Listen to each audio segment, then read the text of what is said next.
Welcome, everybody. My name is Max Ball. I'm Director of Product Marketing at Ring Central out of California in the United States.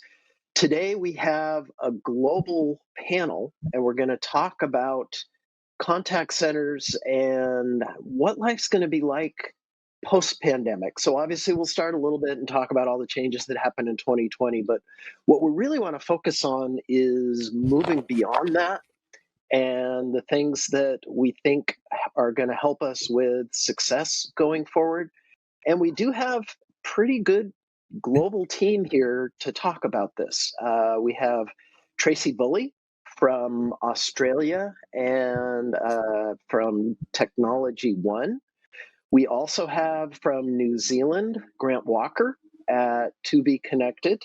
And then we have over here on the United States side of the world, we have Scott Shanehair from Healthcare Claims Management. So with that, I'm just going to have each of you do a real quick intro, who you are, a moment on your company, and a moment on your role within the company. And Tracy, I'm going to go ahead and pick on you first. Oh, hi, everyone. Really lovely to meet you. Great opportunity to be here with you. I'm Tracy from Technology One, currently in HQ Brisbane, Australia. I work for a company called Technology One. In 1987, Adrian DeMarco saw an opportunity to build a new generation of software, which was financial and government-based. We pioneered a concept of configurable software, so that enabled our customers to take releases quickly and easily and quite regularly. As a team member of Technology One, we're actually driven by the power of one philosophy, and it's really important to all of us. I have an awesome team. I've been with the company now for about 12 years, and I can't wait to get to work every day to see what we can achieve. Nice. Anybody who can't wait to get to work every day, that's a good sign. Okay, Grant, you get to go next. I'm Grant Walker, so I'm the CEO and founder and co-owner of To Be Connected. We're Australasia's fastest growing outsourced contact centre based here in Christchurch, New Zealand. We provide lead generation and contact centre services to a range of businesses all around the world, actually. So we've got customers in New Zealand, Australia, the UK and the US. Great. Okay. And Scott, why don't you go ahead and introduce yourself and HCS a little bit? Yeah. Hi, thanks for having me. My name's Scott Shanehair. I'm the Senior Vice President of Healthcare Claims Management. We focus on revenue cycle work for hospital networks and healthcare entities, specializing in insurance recovery and patient self-paid balances recovery as well. So we operate a fairly large call center and focus very heavily on patient engagement and customer service, and essentially guiding people through the wonderful world of healthcare billing, which is a fun exercise to go through. So great. All right, appreciate it. Okay, well, 2020 was definitely a year to have in the rearview mirror. A whole lot changed in some pretty dramatic fashion, and very, very quickly. So Scott, I'm going to start with you. What are you excited to keep that changed in 2020, and what are you going to be happy to see end this year? And what does lockdown look like for you guys? Yeah. So I'll start with actually the lockdown question. You know, we went back in March and we were a fully locked down. We had to move our entire company remote. It took us about a week and a half, 2 weeks to move our operations remotely, send people home. And we've learned to adapt and operate our business pretty well through all of this, leveraging cloud technology and solutions that have really enabled us to still serve our client base and our customers in a great way. The things that I'm excited to keep and things I'm excited to forget about is anything and everything almost. So the things I'm excited to keep are,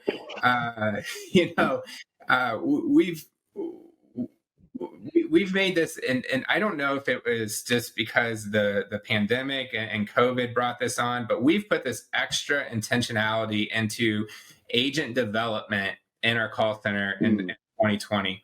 And it for whatever reason, it was almost this like unintentional consequence of us going remote and moving our operations remotely.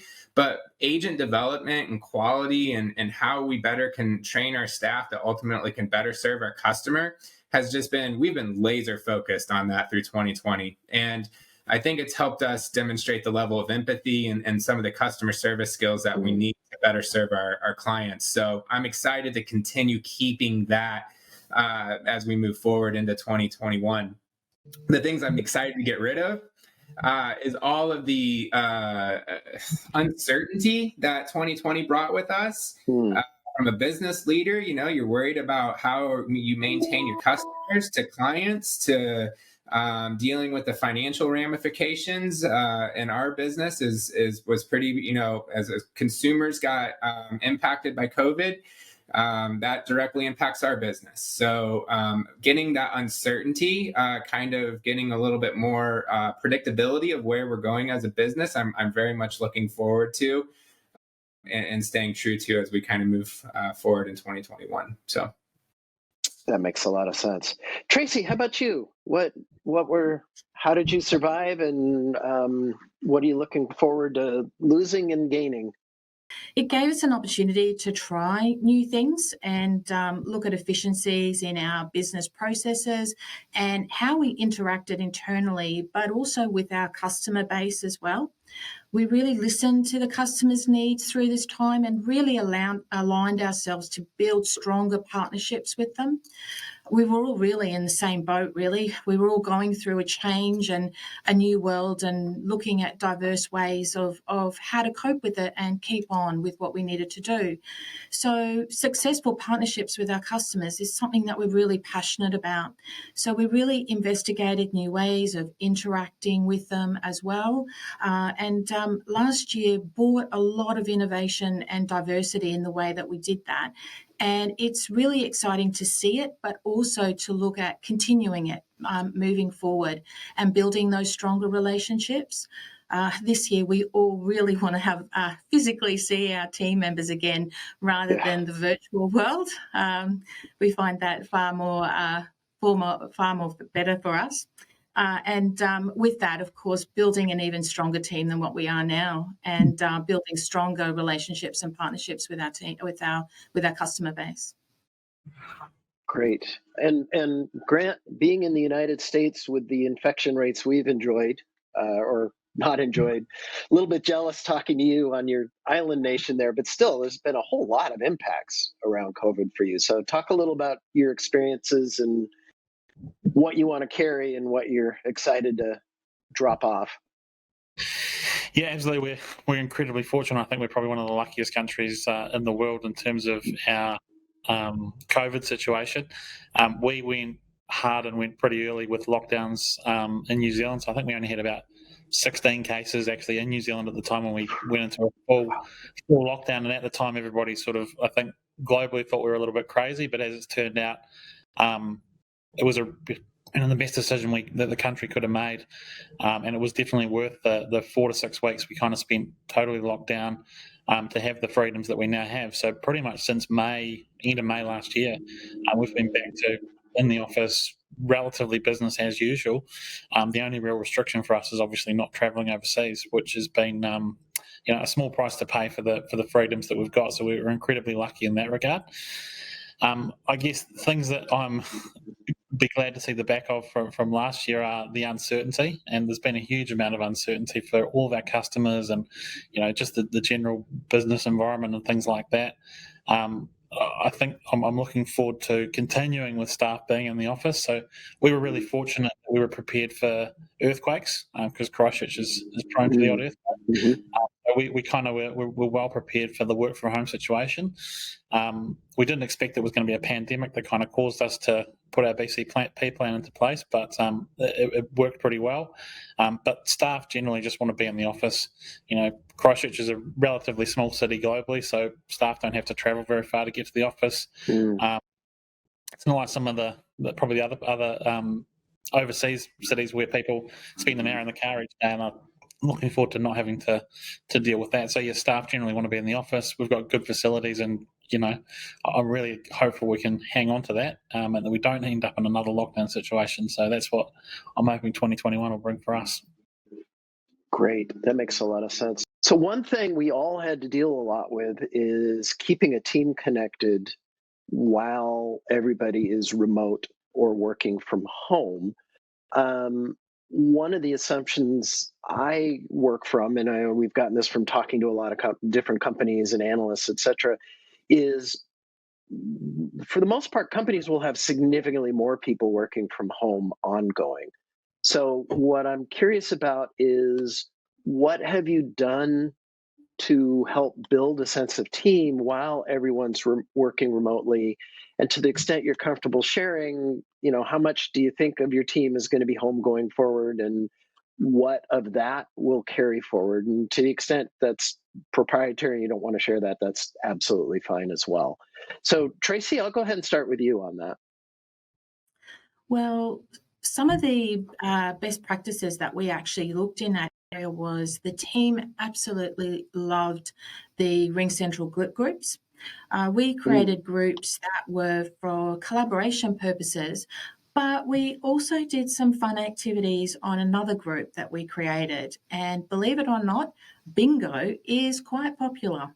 So yeah, who would have thought, right? But also trivia questions, and also how do did you know? So that really helped with the morale of the team. It really kept work ethics going, and also increased the team dynamics while we were working remotely. So it's been great, and it's something that we'll definitely continue on as we transition back to BAU business and start moving back into the office. Great. Yeah, there's a parallel. I know a company in the US. I'm sure this is global, but in the US, every day is something day. National Hot Dog Day, Talk Like a Pirate. There's all these different things. And that was one thing one of the managers did, was they just, every day they celebrate whatever silly day it was. They just went ahead and that was something that they celebrate. How about you, Grant? How are you keeping it feeling like a team as everybody's remote? And how much of that do you think is going to carry on beyond the pandemic? Yeah, so we're probably the flip side in that we've already got a lot of people back in the office. True. Majority of people, and I think that because a lot of our business is outbound and people are really quite outgoing in our team, they thrive on the being around people and talking to people and having conversations. So I think long term, that's going to be the success of our business, is having the team around each other, and not many of them actually want to work from home. A lot of them acknowledge that, hey, working from home was terrible. It was really, really hard, all those kind of things. So while I personally, quite like my own peace and quiet, my own company, the majority of the team want to stay in the office. But what we have seen is that a lot of staff have said, hey, we did enjoy the time, actually having time at home, just not the working part. So can we work 4 days instead of 5? Can we, are there opportunities to take extended things or work different hours and, leave so I can get the kids from school early and go and spend time with them in the afternoon. So I guess there's a lot of flexibility that's come in that regard for our business. But by and large, I think everybody wants to be back in the office post lockdown, and I'd expect that trend to kind of be replicated globally once it's obviously safe for everybody to be back in the office in their respective countries. I think we'll see a lot more of staff wanting to be in the office, but being open to flexibility and things. And I think employers will look pretty favourably at that as well. We've definitely seen some good productivity benefits from having people work 4 days instead of 5, and things that seem counterintuitive from flexible working. Interesting. Yeah, I guess in some ways you're going to be a little bit of a model for our future. Scott, how about you? Wow, I think Tracy and Grant both just hit on a lot of really good stuff there. I mean, the first thing that just stands out to me in this conversation is just like, it's really cool getting international partners together like this and seeing the differences of like what's happening in New Zealand. And I'm listening to Grant, and he's laid back and he's like, man, we're just chugging along. We got people in the office, things are good. And I'm looking internally to us. I'm like, man, we are like still, working from home, and we're masking up and rubber glove grocery shopping still, and like all the things. And so the contrast around how we're handling our business environments and running our contact centers is just I think very different, and depending on the geographical differences we're at.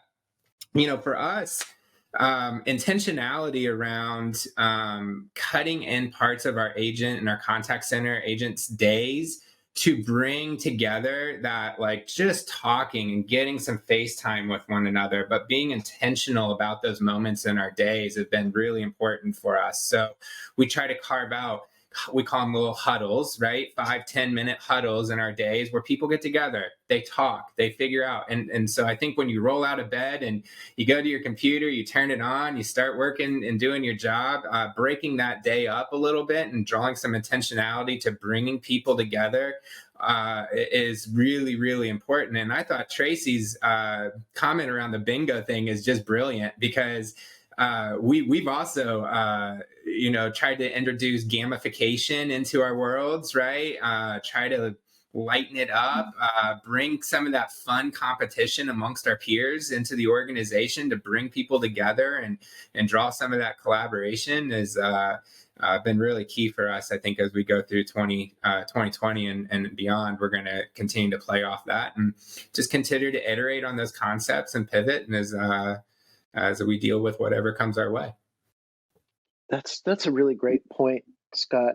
I really believe that trying to make the workplace fun, especially for contact center agents, I mean, it's either, well, sometimes it's really fascinating phone calls, but a lot of times they're kind of dry, or I mean, they can be very, very difficult conversations sometimes, Yeah. especially now where you can automate so much of an interaction, and by the time you're getting to an agent, it's a hard question, it's a challenging discussion. And to do that all day, boy, it sure helps if you've got a little break. Even if it's bingo, Tracy, to your point, bingo is beloved. There's things like that are really, really helpful. I want to talk a little bit about tools. And Grant, I think we'll go ahead and start with you on this one. What tools have you latched onto? In your case, again, not so much because we were working at home. I mean, you had a brief, rather shocking moment of it, but it sounds like you pretty quickly got back to being in the office. But what have you seen this year that's been making a difference for your company in terms of tools for the contact center? Like everybody, we've had the work from home experience, and you're right, that was a pretty short period for us. But I think the fact that we are ready to go at a moment's notice to be back working from home, and that could happen very, very quickly. The situation could change. So I think we're absolutely prepared for that, but we're definitely in a slightly different position to a lot of people. So I think I guess the period we did spend working at home showed us what was possible in terms of actual productivity of agents and things, and when they don't have some of the distractions around them, that what can actually be achieved. So we've looked over the last sort of 6 months, and a big focus for this year is around automating a lot of our back office processes, our client onboarding, and focusing on how we can streamline and improve those things, and use some of the cloud tools that are available to present information back to them and things like that. But I think that the tool that's had the biggest impact, and it's not really a tool, is the people that we've got in our business. And I think last year really, really showed us that we've got a fantastic team of people, and contact centers are people-based businesses. At the end of the day, we can have all the fanciest tools in the world, but they are people-based. So I think the big impact for us last year was looking after our agents has really paid off, and I'm going to continue to do that. We've always really done that, but I think last year we took it up a level, and I think we'll continue to invest in that. We've tried to look at what the return on that is for the business, and it's exponential in terms of every dollar you spend engaging and working with employees. And it doesn't even need to be dollars spent. Like back to the bingo example, it's not a costly thing, but it pays off in spades. So I think that's what I'm really excited about this year, is just seeing our agents grow, develop, become more engaged, and ultimately that'll be a better experience for our customers and help continue to fuel that growth. Yeah, I think that, and it's interesting, Tracy. You mentioned that before. Well, the bingo, obviously, but also just the importance of your people and how proud and connected to your company you feel. How about for you guys? What tools have been making a difference, and what tools are you excited about getting into in 21? Oh, look, Max, I am so proud of my team. And 2020, the team really proved how dynamic they were and how they quickly adjusted to the changing environment that we lived in. And because we had practiced our plan of being able to work effectively remotely due to other reasons, we had no impact to our customers. And it was just That's great. business as normal for us. But through the process, though, the team really pushed our tools of trade, and we really used extensively the suite of the central Ring Central product suites that we did. And I'm so grateful that that's part of our operating technology platform within support. The GLIP groups, we really pushed from a collaboration point of view, but we also loved the new features that came through recently. So things like, and the new and improved ones, so allocating tasks and putting in events, those sort of things for team members really helped as well. Having our contact center IVR implemented as well through Ring Central really helped. So our customers are able to talk to who they need to quickly and effectively, but also our team members are able to know who they're talking to before they actually answer the phone. So they can have that familiarity with the customers, and our customers really love that engagement, and we've had really great feedback from that. But also too, we're currently in the final stage of implementing workforce management as well as quality assurance. So that's really going to help us also advance even more, assisting our team members to be the best that they possibly can be, but also ensuring that we're improving our customer service and giving the best service that we can to our customers as well.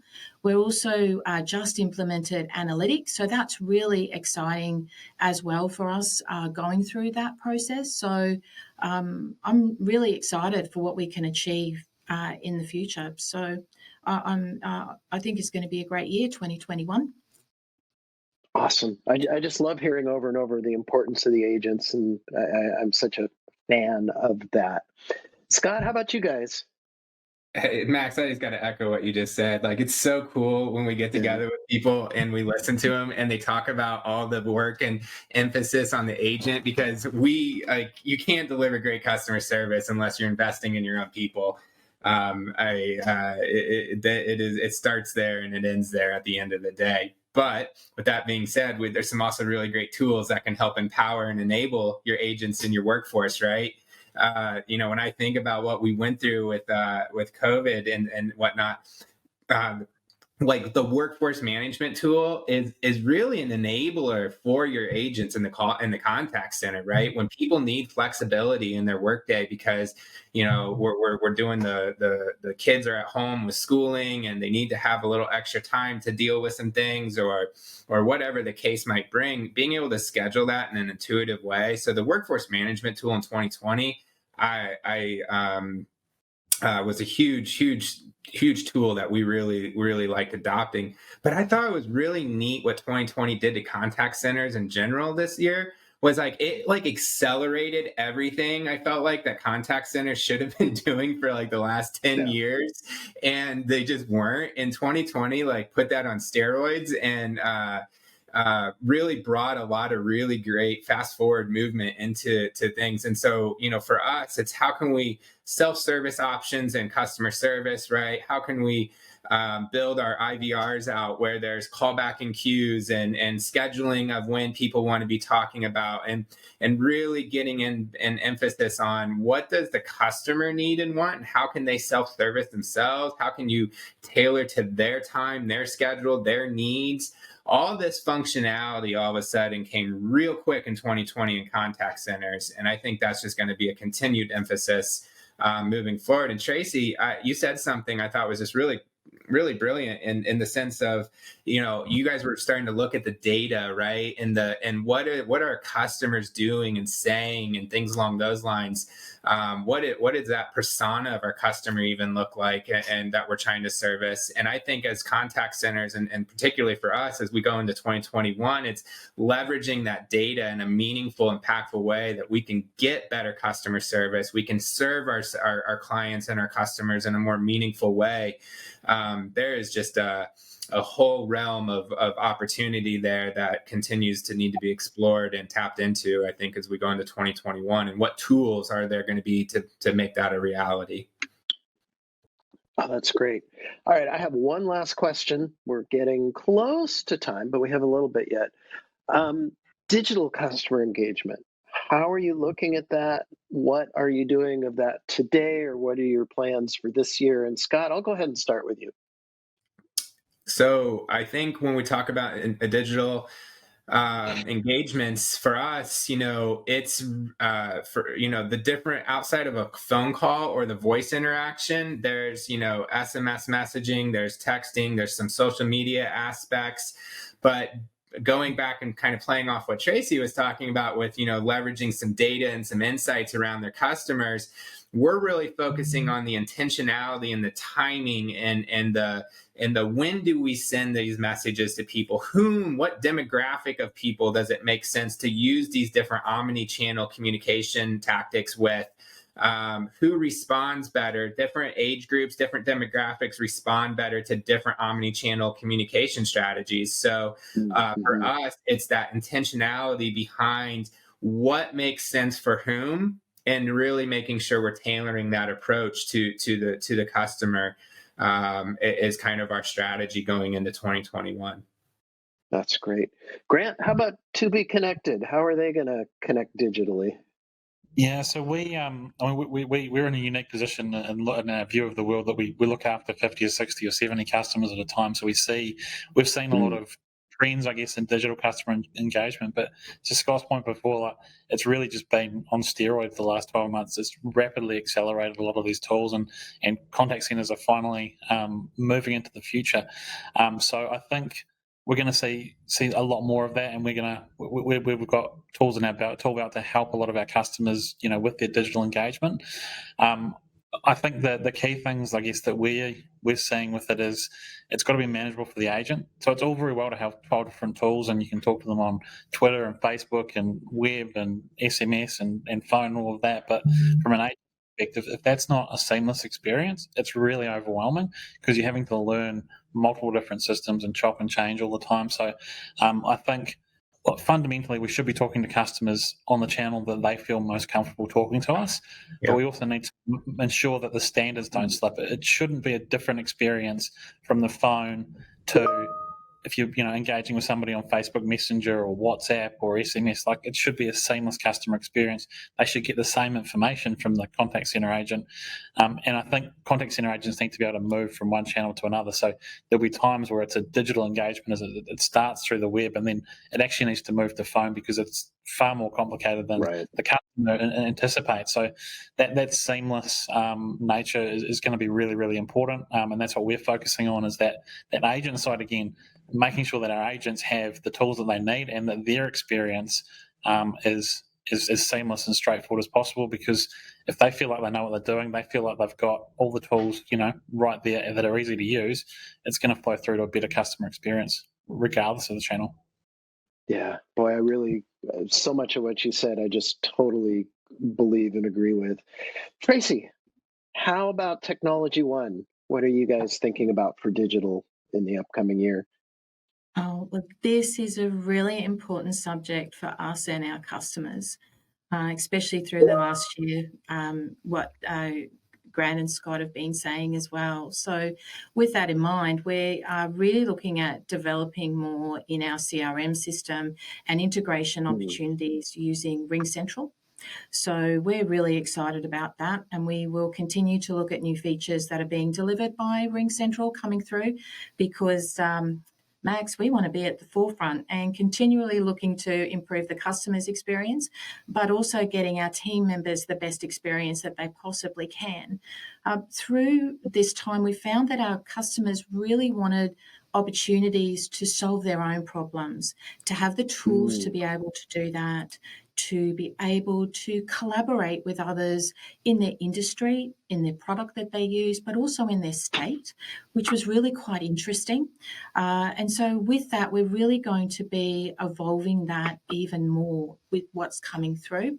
And we want to continuously look at improvements in that area, because with that, we want to empower the team to be able to be the best that they can possibly be, and to provide quick and easy resolutions to our customers. But most important, and also as important as our team, is that we need to get our customers back to what they're doing best, and that's running their business. Wow, what a great note to close on. I thought I'd take a couple of themes here. I've been taking little notes, literally on little notes on a napkin here of some of the things I've heard as we've been talking, and getting out of the unpredictability of that COVID has brought to us, having a more understandable world.